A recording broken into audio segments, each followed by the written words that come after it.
This is Ed Kime, founder and CEO at Quantcha, and in this video we're going to take a look at how you can get started with our options search engine. Our options search engine is a suite of tools that's designed to help you take a great idea about a stock and turn it into a great trade.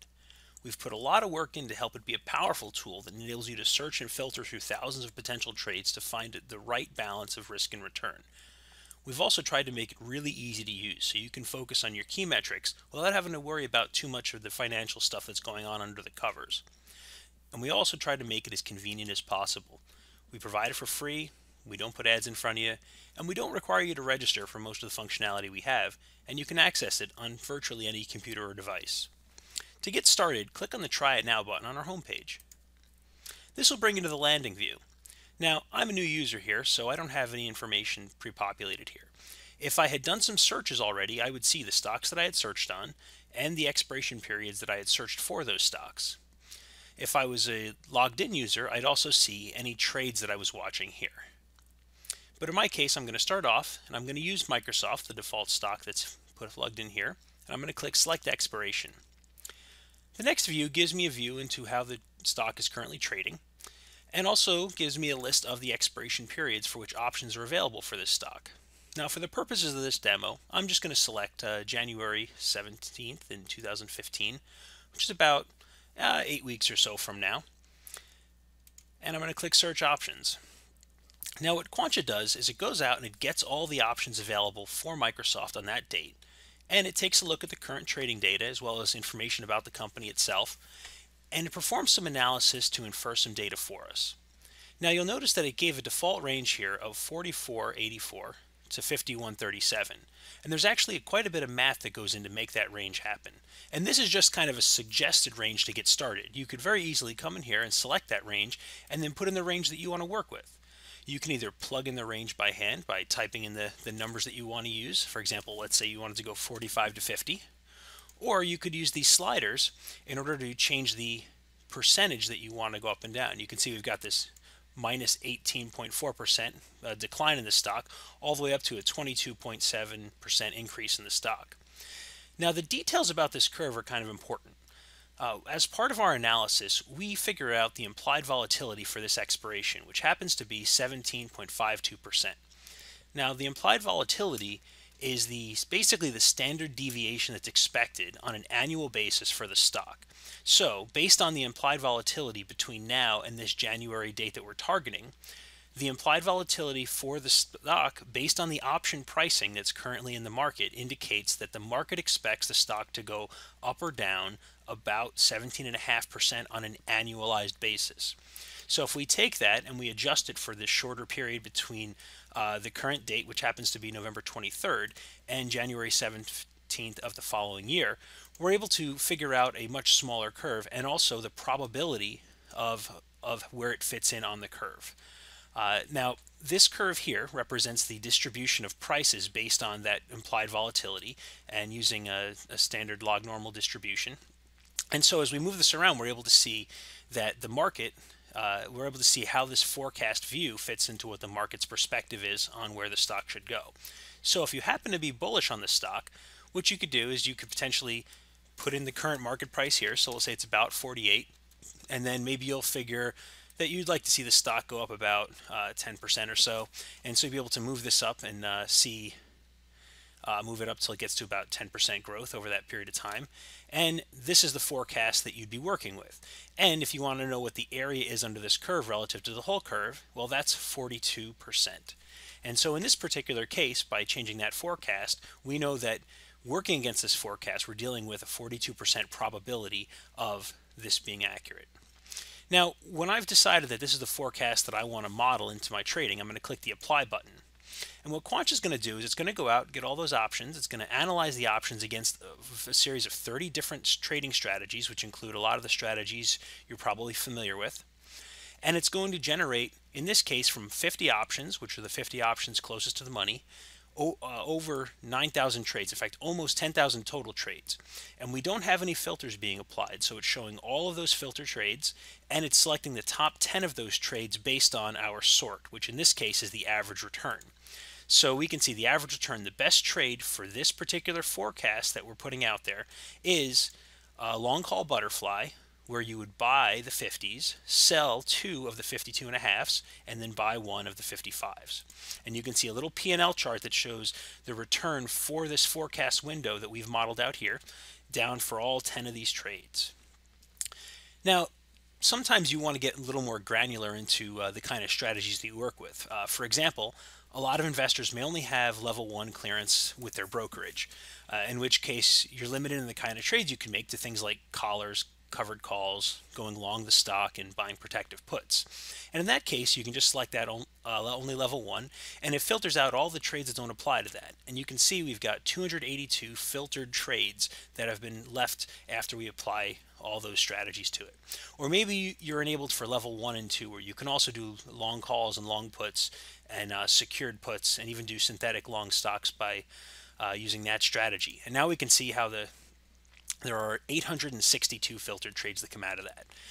But perhaps you have level 3 or higher, in which case you're able to do spreads and condors and some of the more sophisticated strategies, in which case you'll see all the strategies come up that are available here. And you might have a very particular sentiment. For example, you might say that you only want to do a bull call spread, in which case you just select the only, and it says here are all the trades that we're looking at that fit that.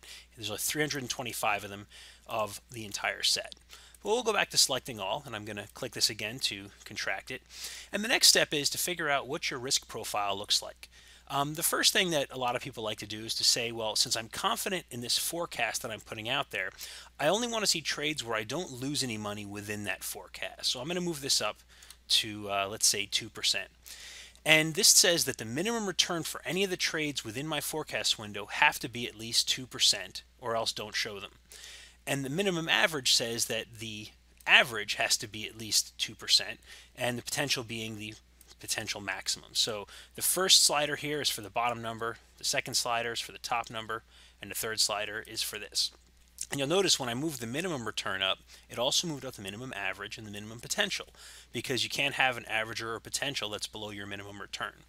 But maybe I want to go a step further and have only the averages that return at least 29%, and maybe I'm really ambitious and I want to see trades that I get at least an 80% return on potentially, in the best case within my window. And that's where we're left with these 3 particular strategies. Another important thing is if we pull this minimum potential all the way down to 0, we can see that it refreshes the trades and it shows us the details for how we can get there.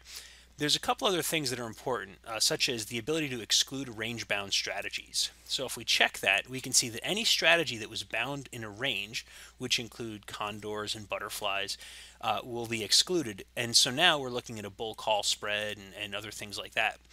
The important thing about range-bound strategies is that they will be optimized for the stock to close in this range. But then as the stock continues to go up or go down beyond that range, what you'll end up seeing is you'll start to lose money if you get outside that. And so those strategies are excluded if you check this exclude range-bound strategies. Another important thing is the ability to exclude in-the-money shorts. A lot of people want to avoid, for example, opening a strategy where they have calls that they go short on that are in the money. And that can lead to a risk of being assigned. And when you get assigned on calls, there's all kinds of downsides, such as holding it through an ex-dividend date and then getting charged back for the dividend for when you borrowed the stock. So a good example is if we, for example, uncheck these 2, and I'm going to select covered calls. So I'm going to say I want to only see covered calls. And then we can see that, there's some good trade options here. But we can see some of these guys like this 47 and the 46 are technically in the money. So if we check that, those will be removed. So we'll only see the shorts that are, or the short calls that are not in the money. So that's kind of some of the insight there. Now, another thing we haven't talked about yet is the budget and the brokerage. These are important aspects because the budget and brokerage will actually go through and help us understand the volume of the trade to make. So if I reset my strategy, so I'm looking at everything, you can see here that we've got a long call butterfly where it recommends you buy 150, sell 252.5s, and buy 155. And you'll see there's $32 to open the trade and your total risk is $32. But of course, you might have a lot more money than that to work with here. And you'll notice that the numbers are pretty inconsistent. We've got 32 and then 118 and then 40. So let's say, for example, you have the budget for a trade that is $1,000. So we'll apply that here. And when we apply the $1,000, Quantcha will figure out what the optimal amount or the optimal volumes of each leg are in order to figure out the best way to make the most of the budget you have available. Now, in this case, the budget could be the total cost to open the trade in the case of a debit trade, or if you happen to be working with a credit trade, such as, let's say, a bull put spread, it'll make sure that your risk does not exceed that. And the risk in this particular case is the credit that you receive subtracted from the total liability. So the way you can see that work here is that if you're buying the 48s and you're selling the 50s, and since they're puts, you technically have $2 of liability for each share. And since it's 12, we're actually looking at 12, it's 12 contracts. So in this case, it's $1,200 of liability. But you're also getting, I'm sorry, it's $2,400 of liability, but you're getting back $1,440 to open the trade, in which case if you subtract $1,440 from $2,400, your remainder is a total of $960 of net risk from where you stand today. And this is just one of the nice little features that helps it make it easier for you to see kind of on an apples to apples level how you can compare multiple trades, whether they're credit trades and debit trades or different types of put spreads where you have a different amount of credit per contract. So in this case, the budget allows for a 12 if you're spreading 48 and 50 on a bull put spread. In this case, if you're going 49 to 50, you can do 27 of them because those numbers are closer, and therefore the amount of risk is much lower. But all that work is already done for you under the covers. Now, if I return to selecting all so we can see all the trades again, another factor here is brokerage. And we support a variety of brokerages, and I'm going to select Tradier here. And Tradier has a specific model for applying the commissions and fees.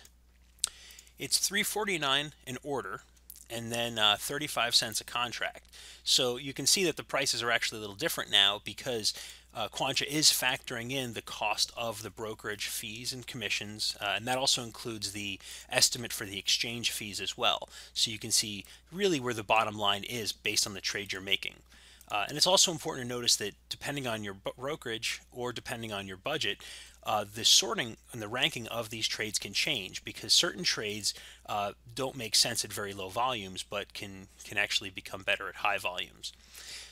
So this is a quick tour around the search engine, and if, for example, we change this to the highest potential, you can see that filter out here, just to draw attention to the lowest risk filter and seeing how these charts come out. But what we're going to do now is I'm going to drill into one of these trades, and we'll go ahead with this long call butterfly, and I'm going to click on the chart or click the Analyze button, and this brings into a trade analysis view. Now in the trade analysis view, we get the same forecast that we had to work with before, and you can even adjust it here if you want to. And then we get a very specific detail on the positions and the amount per position being modeled. And an important thing to note here is that everything that goes on in Quantcha uses delayed data, which in the option space is not as big of a deal. If you're making long-term trades, delayed data is generally pretty fine to work with, especially in the case of spreads. But when you go to place the trade in a production system, whether you're clicking through our site or going directly to your brokerage of choice, definitely double check and make sure you're working with the right data based on the current market. The other thing that's key here is we're showing you, for anything that you're buying, we're showing you ask prices, and anytime you're selling, we're showing you bid prices. So we're giving you sort of like the I guess what you'd call a worst case scenario for pricing here, that is just to not get your hopes up too high with the potential on a trade. This way, when you go over to the site, you can hopefully bargain yourself into a slightly better position, whether it's going towards a midpoint or possibly better. But this gives you each one of the legs broken out, as well as the total cost or credit for the positions and the total risk that you're putting in place for the liability in the case, especially of a credit trade. If you're dealing with a debit trade where you have no additional liability, then the risk will just be the cost for the positions. In the next panel, we're taking a look at the estimated commission from Tradier. I mentioned earlier that it's $3.49 for the trade itself, and then I believe it's 35 cents a contract, and so we're looking at, in this case, 116 contracts, and so if you do the math out, you'll see it comes out to $40.60, and the estimated fees are based on the exchange fees that have to get passed through. This comes from the from the options exchanges that gets passed through by your brokerage of choice. It's usually a very small number, but we include it for the sake of completeness. So you can get an idea for the total cost or the credit on the trade, the total risk on the entire trade, and of course what we call the total investment. And this total investment is an important thing because it is the greater of the cost to open the trade and the total liability or risk you have for that trade. And this is the number that we use to compare against any of the returns that you have. So if you slide down to the next panel that we have over here, we have an average linear return, which is saying that if you were to take all of the prices that are in your forecast, and the forecast is all the area that's shaded with the profit and loss here, it was about 48 up to about, I guess, 52.80 or so. If you were to take all those prices and assume that each one of them is equally likely and look at the return at each one of them, you're looking at an average return of 135% or $1,314.01. This is based on, like I said, just the average return. So there's no probability applied to that, and it assumes that your forecast is accurate here. We also make sure we show you in this case the full extent of the chart. So you can see that the chart would bottom out at about 55 and 50. These are the endpoints for this particular butterfly. Now the highest potential is inferred based on where the chart peaks. In this particular case, it's at 52.50, and it's a return of over 600%. And the minimum return at the same time tells you within your forecast range, which started at $47.98 up to $50, that is your maximum loss there. So that's where you basically lose as much value as you could possibly lose on this particular trade, barring any kind of out-of-band assignments and things like that. There's also the break-even numbers. In this case, there's one place where the trade breaks even within your forecast range. Now, you can see from the chart there's actually a second one here, and we'll get to that later. But for the purposes of your range, there's only one point where the trade would break even. We also have a range probability, and this uses some of that implied data that we talked about earlier, where we take the implied volatility and we map it to the curve, and we're able to say, based on this curve, how much of your range overlaps. And we talked about 42% overlap in here within the curve represents the likelihood that the market believes that the stock will close within the range that you had at expiration. And there's also profit probability, which has to do with within the order of the entire range of distribution, what's the probability that there will be a profit point with the stock closing at those points. And so obviously the higher the lower the profit probability means the lower of number of prices at which you will end up being profitable for this particular trade. Now if we come to the next chart, this one is very similar to the one we were just looking at, but it's for the full implied range. Now the full implied range is a little bit different than the range that you have that's user defined. This one takes 3 standard deviations above and below based on the current movement of the stock, and says, assuming that 6 sigma distribution, this whole chart here, which represents about 99.7% likelihood from any statistics, that this is what the curve would look like, and based on that, we're showing you what the distribution of the profit and loss would be for that. So even though, for example, there's this big chunk here that happens to be very profitable that aligns well with what your forecast is, there's this huge chunk over here that's actually a loss that aligns with something that you're not factoring in. So the average return that we're looking at here is a probable return, meaning that we actually factor in the likelihood of closing at that point against what the return would be at that point. So you'll see in this particular case, if you said, all right, all the percentages, it gets bigger and you multiply it out and then bring it down here again, this trade would return in a negative 7% change. So you'd be losing some money on this trade, which is actually very common for option trades, that for the full implied range, the market is priced so efficiently that you're looking at losing money based on the spread and, of course, your commission investment. Now, the highest potential happens to be the same because it covers the same part of the chart as your forecast did, and the minimum return is very similar, although it also factors in much higher and lower than your original forecast had. And we have the 2 break-even points that the stock would break even at. So basically, if you start getting below 50.34 or above 54.66, your trade will start losing money. And you can see here the range probability is that 6 sigma, 99.73%. And the probability of profit for this particular trade based on the current market data is only about 21%. So that's something to keep in mind. But that also factors in the concept that the stock could go up or down. And a lot of people who use tools like Quantcha have a particular view on the stock and they expect it to go up or down based on the research that they have. So Quantcha is really a tool to help you apply the research that you've already done into picking the right trade for your view on the stock, and not so much focused on giving you the view that you should have. We've got a couple more advanced tools down here. For one is we've got volatility skew lined up for people who'd like to take a look at that. We go through and we attempt to calculate the implied volatility for the different options at this particular expiration, and you can see here that there's a curve that's in place that shows the strike prices against the implied volatility, and the calls are in green and the puts are in red, and you can sort of see how they both align for most of the area of the stock where that's in real play right now. And then as expected, as you get lower, the volatilities tend to move up. Of course, this is going to change based on any given market condition for any given stock, so this is more of a guideline for you to be aware of a market sentiment. And we've taken a look at the forecast versus the implied distribution in a few different ways. The last panel we're going to spend some time on here is the Greeks panel. And the Greeks are some analytical metrics that can give you an idea of how the key factors that go into option pricing can affect the price, the value of the trade that you're considering. So delta is the Greek that represents the change that a given option or trade would have if the underlying were trading $1 higher.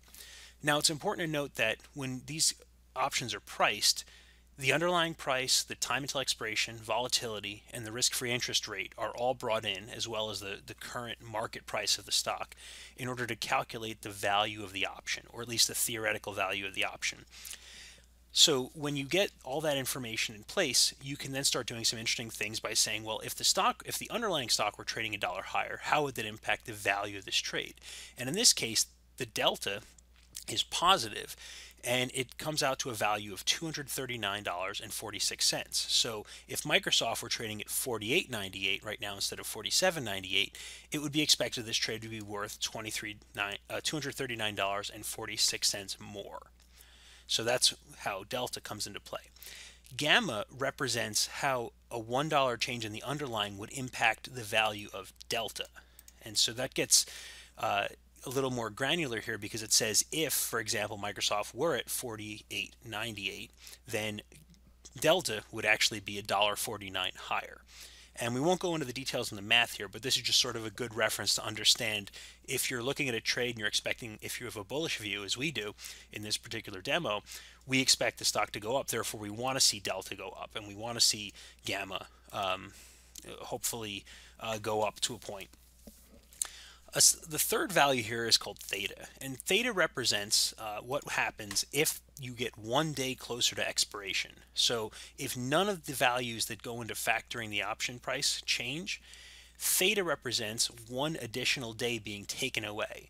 So we're looking at a range here, which is 1 day less. The value of the trade would drop by 27 cents. Now that happens to be the indication that we're looking at a debit trade here. If theta were positive, for example, if you have a credit trade, you're actually waiting for the time value to burn off, in which case you'd look for a very high positive theta, and that would be a good sign, because that would tell you that your trade becomes more valuable as time goes by. But for debit trades, it typically goes down. Vega indicates how the value of the stock, or how the value of the trade changes based on the volatility going up 1%. And this is 1 point. So for example, the Microsoft volatility going in here is 21.96%. If it were 22.96, this trade would be worth an additional $48.16. So again, depending on whether you're looking for to trade for or against the volatility, you might care about how the underlying volatility impacts the value of the trade you're looking at. And the last one we'll talk about for the sake of completeness is rho, which indicates what happens if the interest rate were 1% higher, which would make it about 1%. And in that case, it would make this trade worth about $15.87 more. And so that's a quick pass through what the trade analyzer does for you. Another nifty little trick that I'd like to show you is the ability for you to make changes to the expiration period you're looking for. And depending on what options are available, in this case we're looking at the 50s, 52.5, and the 55, you can actually jump around and hopefully see at this expiration what this same trade looks like. And it doesn't always work because you don't always have these options priced out for this particular for the particular expiration you're looking at. But in that case, we just jumped back 2 weeks in expiration from the 17th to the 2nd, and now we can see how the price looks there. We can see how the Greeks change and how the volatility skews much different, and how the implied distribution changed a bit too. Another neat thing is if you have other stocks, you'd be able to see the ones that you've recently looked at here and be able to switch to them and get into their view. If you're interested in seeing the option chain, we've got a view for that where you can see what the calls and the puts look like with their various Greeks. And then of course you can get back to the search results as well. So we can see the search results for the January 2nd options for Microsoft. And if we wanted to, for example, change, and you can see here I'm back on the dashboard view, so we've got the symbols and the expirations.